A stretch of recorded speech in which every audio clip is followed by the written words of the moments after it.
Olá, sejam bem-vindos ao Conexão Pinheiro, seu telejornal semanal. Vamos aos destaques desta edição. Programa Jovem Aprendiz, uma importante alternativa para reduzir o desemprego. O Dia Internacional da Música e o Rock in Rio. E as dicas da nossa agenda cultural. Tudo isso agora no Conexão Pinheiro.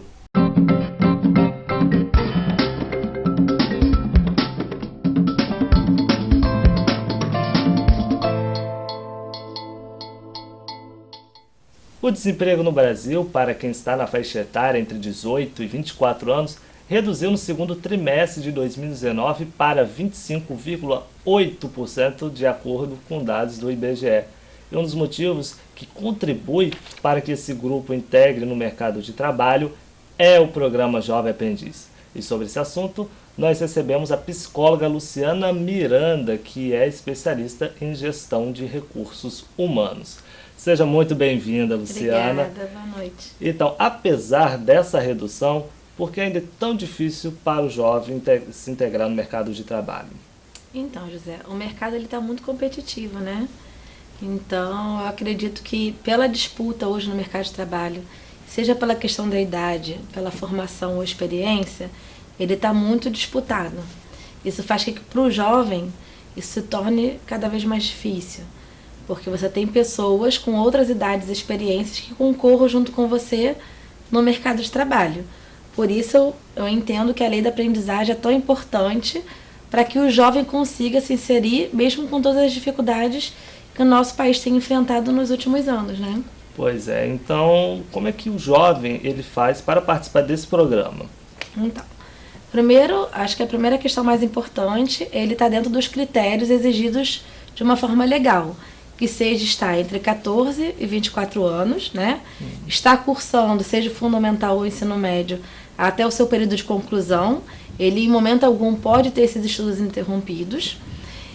Ter os seus documentos emitidos dentro de um prazo, né, que o permita participar do processo seletivo.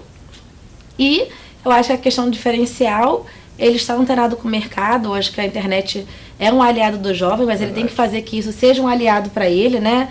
Fazer com que ele esteja antenado, não só com as coisas que sejam do dia a dia, corriqueira, mas com as coisas profissionais também. Então, buscar conteúdos de conhecimentos gerais, buscar conteúdos, buscar oportunidades, né? Então, assim, já houve um período onde você distribuía currículo na rua, de loja em loja, de lugar em lugar. Hoje é uma questão mais informatizada, então você é obrigado a estar antenado 24 horas, né? Então você acorda, já está ali online e mandar o currículo a cada oportunidade que aparece. É fácil? Não é. Mas você está buscando sempre estar adaptado a uma coisa que te exigem, né? Então, buscar conhecimento, buscar uma formação profissional, seja gratuita ou não, mas algo que te permita estar disputando uma oportunidade. Eu acredito que esse seja o principal caminho hoje. Não é fácil, mas é o caminho que a gente tem hoje. E em relação à diferença tem alguma diferença entre um trabalhador comum e o jovem aprendiz? Sem dúvida, né? Na verdade, o aprendiz, ele tem os direitos e deveres hoje de um trabalhador comum para um jovem aprendiz são diferentes, os direitos e deveres, né? Quais são os principais? Os principais, a CLT é diferente, né? Na verdade, o aprendiz ele tem uma carga horária diferenciada, que o máximo por dia são 6 horas, o que permite que ele estude, né, em paralelo, seja o fundamental ou o ensino médio ou uma formação superior. Também não é exigido que ele esteja na formação superior. Eu acho que o principal, inclusive, é uma formação profissional. Então, nem sempre ele vai sair técnico, porém ele tem um suporte técnico profissional, de um curso técnico, que um profissional ele é obrigado já a ter para entrar no mercado de trabalho. O aprendiz não, ele não é obrigado a ter experiência e nem ter essa formação profissional. Essa formação ela se dá ao longo do processo de aprendizagem, que normalmente ocorre no máximo entre 16 e 24 meses ao longo do processo. E que aí ao longo desse processo, dependendo do desenvolvimento dele, ele possa vir a ser efetivado ou não, né? E também as responsabilidades, porque ele é obrigado a ter um suporte legal de um superior que sempre esteja ali o orientando, porque ele não é um especialista na área, ele está ali para um processo de formação. Então, acho que isso que é o mais importante hoje, que o mercado exige de um profissional, porém, do aprendiz, de uma questão legal, ele não pode fazer. E se as empresas, a gente sabe que por lei, elas são obrigadas a ceder uma quantidade X de Sim. vagas para jovens aprendizes. Se por acaso uma empresa ela resolve não adotar esse programa, tem consequências para ela e quais? Sim. Hoje as empresas de médio e grande porte, elas têm que contratar de 5 a 15% dos seus jovens como jovem aprendizes, né, por uma questão legal. E caso ela não faça isso, ela sofre primeiro um alerta, no segundo momento ela é multada, é uma multa alta, e se ela não cumprir, ela corre risco de ter o seu funcionamento parado até que ela cumpra essa exigência legal. Então isso é importante também para o jovem, para evitar que algumas pessoas posterguem muito, né, o cumprimento dessa lei e o jovem não entre no mercado de trabalho. Pois bem, muito obrigado pela sua contribuição aqui no Conexão Pinheiro, Luciana. De nada, imagina, sempre que precisar estamos à ordem. E eu agradeço. É com você, Daniele. A Bienal do Rio de Janeiro mostrou que o brasileiro não perdeu o hábito da leitura. É o que mostra a reportagem do Márcio Faria. Você tem o hábito de ler? Olha, eu tinha mais, mas agora por falta de tempo, sinceramente, eu não tenho lido nada. Eu tenho o hábito de ler e eu gosto de ler muitos livros espíritas.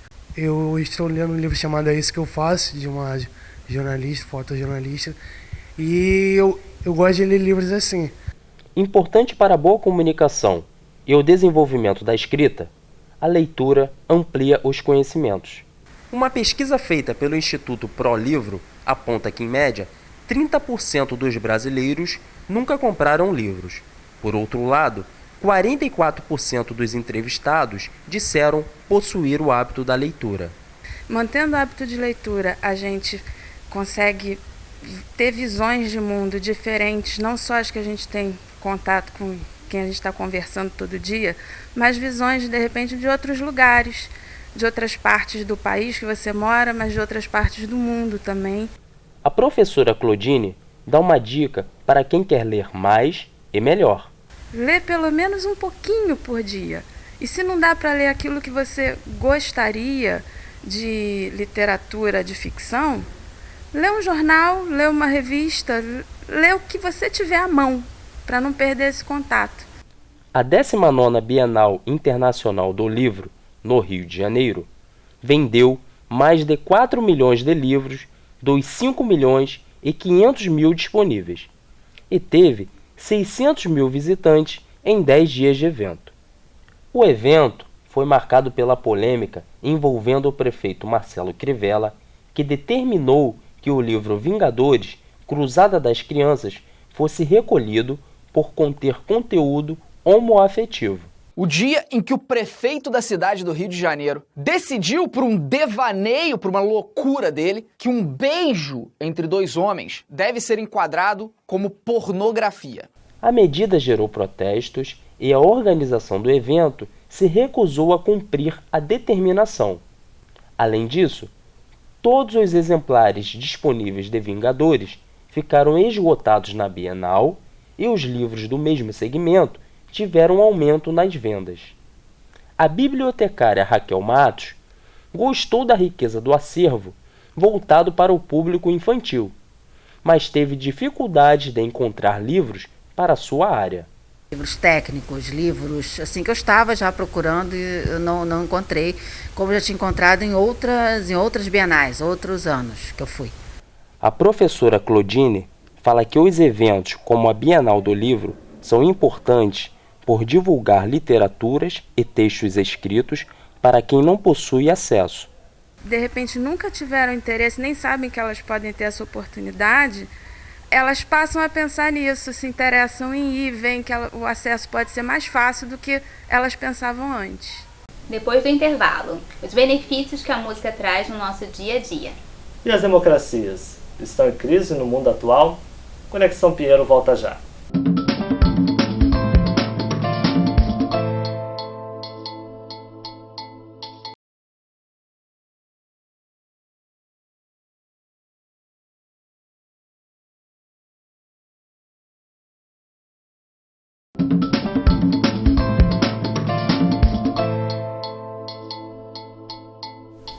Muita gente não sabe, mas em 1º de outubro se comemora o Dia Internacional da Música. A data foi criada nos anos 70, com o objetivo de levar a música a todas as partes da sociedade. O repórter Leonardo Mota foi até as ruas para descobrir o que a música significa na vida das pessoas. A música é de total importância para mim, tanto que a todo momento eu estou ouvindo música. Nesse momento eu estava ouvindo música já, ando ouvindo música. E a música serve de inspiração para mim, eu amo música mesmo, gosto muito de música. Influencia bastante coisa, como o seu jeito de pensar, de se vestir, de praticar esporte, porque música é vida, é arte e movimento todos nós, é uma forma até de combustível pra gente. Você, quando escuta uma música, você vai para aquele tempo da sua infância, da sua adolescência, do seu primeiro amor, a sua primeira dança num baile, do seu casamento, do nascimento dos seus filhos. Ou seja, a música, ela conta uma história. Dependendo daquele momento que você está passando, a música ela consegue te ajudar a superar uma dificuldade, a traduzir um momento de alegria. Então a música ela é muito importante na vida da gente. E aqui no estúdio está Rafael Caldas, que é guitarrista da banda Mr. Sevre, para falar justamente sobre o Dia Internacional da Música. Seja bem-vindo, Rafael. Obrigado pelo convite, eu que agradeço. Então, para a gente começar a nossa conversa, dá para viver sem música e por quê? Se dá para viver sem música?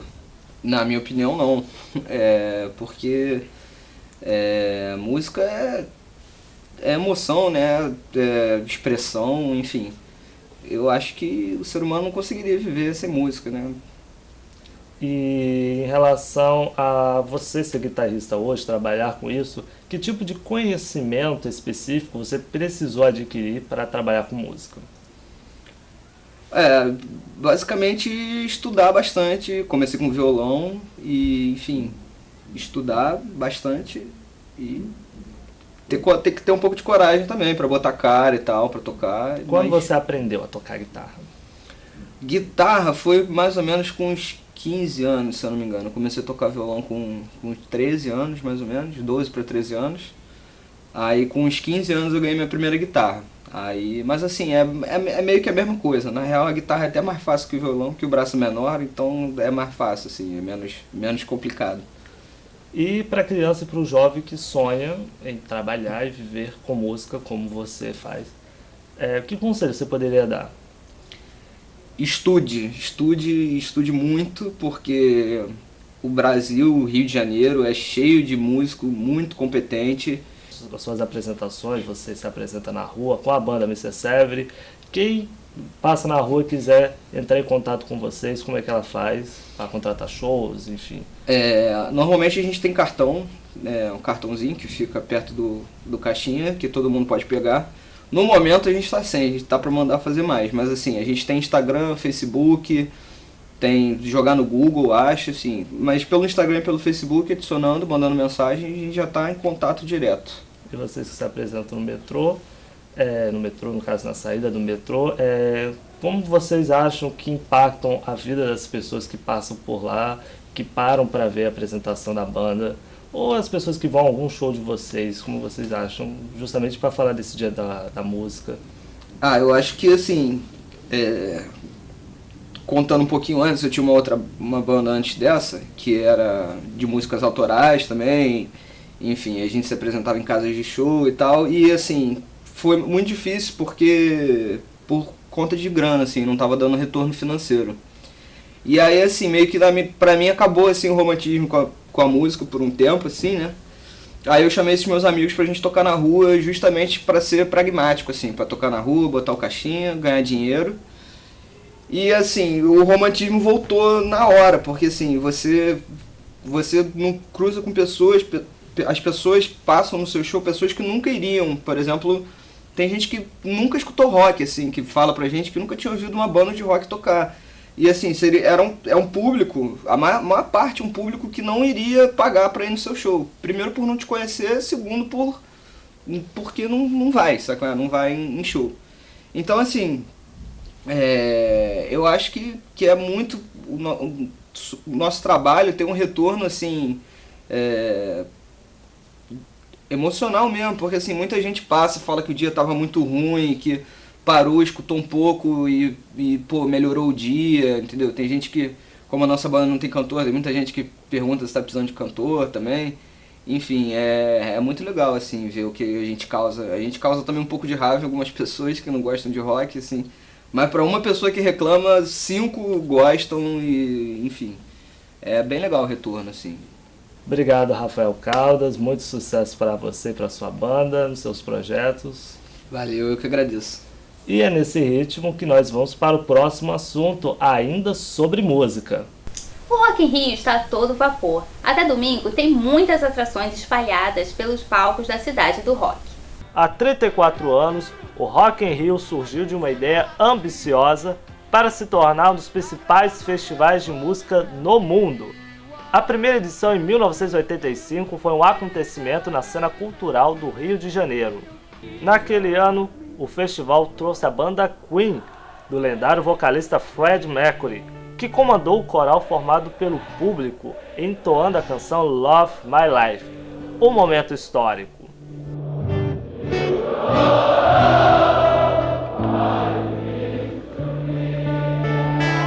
A estreia do evento coincidiu com as campanhas por democracia no país, e exibições como as do Barão Vermelho, de Cazuza, inflamaram ainda mais o clamor popular.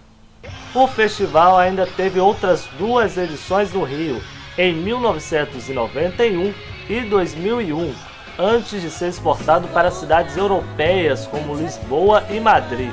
E em 2015, estreou nos Estados Unidos, na badalada Las Vegas. Mas como bom filho a casa torna, os cariocas mataram a saudade do Rock in Rio em 2011. Desde então, o festival é realizado a cada 2 anos com o melhor da música internacional, passando pelo palco mundo, desde as divas pop Katy Perry, Rihanna e Beyoncé, ao rock pesado de Iron Maiden e Guns N' Roses, até os consagrados Elton John, Bon Jovi e Queen em nova formação. Recentemente, o salão de festas cresceu com a ida da cidade do rock para o Parque Olímpico. Assim, mais pessoas se encontram para celebrar a música em um dos maiores festivais do planeta. Interessante pensar como a cultura também está ligada à cidadania. A gente viu que o Rock in Rio serviu de palco para manifestações a favor da reabertura democrática no Brasil. Mais de 30 anos depois, parece que em várias partes do mundo a democracia anda ameaçada. É o que nos conta a reportagem de Luiz César. Como as democracias morrem. Esse é o título do livro escrito por 2 professores de Harvard, lançado em 2018 e que já se tornou best-seller.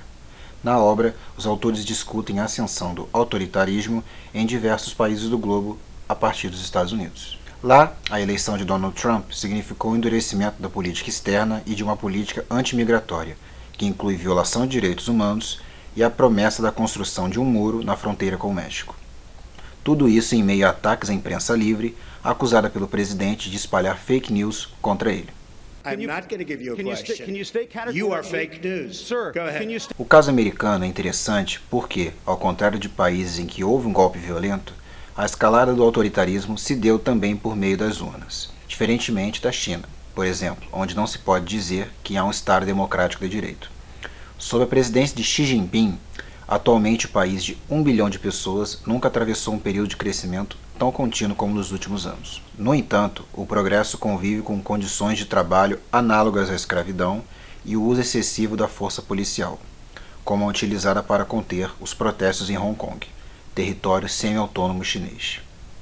Na América Latina, muitos países que experimentaram um período de avanços democráticos agora passam por momentos de crise. Na Guatemala, por exemplo, a ebulição social diante das mobilizações registradas ao longo de 2019 contrastou com a baixa participação de eleitores na corrida presidencial, que levou à vitória o conservador Alejandro Giammattei. 40% da população não votou no segundo turno. No Brasil, o descrédito com as instituições, em particular os partidos políticos, também foi marcante nas últimas eleições, sendo grande o número de eleitores que não compareceram às urnas. Assim como nos Estados Unidos, aqui a eleição de Jair Bolsonaro foi marcada pelo acirramento da polarização política e escândalos relacionados à circulação de notícias falsas. Atualmente, o país está mergulhado em uma crise econômica e no campo político o governo tem sido acusado de flertar com o autoritarismo. No próximo bloco, uma exposição de arte que mostra um pouco da história brasileira. E agenda cultural. Voltamos já.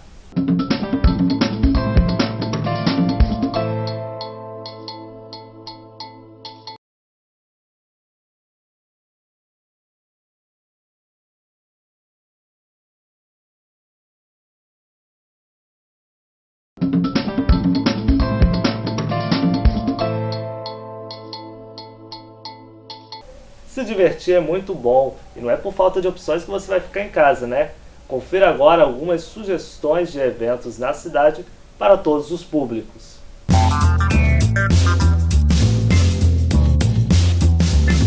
E chegamos à melhor parte do jornal, a hora da diversão. E na agenda cultural de hoje, vamos divulgar a alegria. O museu mais doce do mundo está em exposição na Cidade Maravilhosa até o dia 12 de outubro. Com o objetivo de divulgar a felicidade, o local possui diversos cenários coloridos para todos os visitantes registrarem suas lembranças. O ingresso custa R$ 60. Idosos e estudantes pagam meia entrada, crianças até 4 anos não pagam. Um excelente programa para toda a família é o Centro Cultural da Marinha, localizado na Ilha Fiscal, no centro do Rio de Janeiro. Os visitantes podem ver como vivem os marinheiros em alto mar, os navios usados em guerra, mas a grande atração é o submarino. Ingressos no local a partir de R$ 12.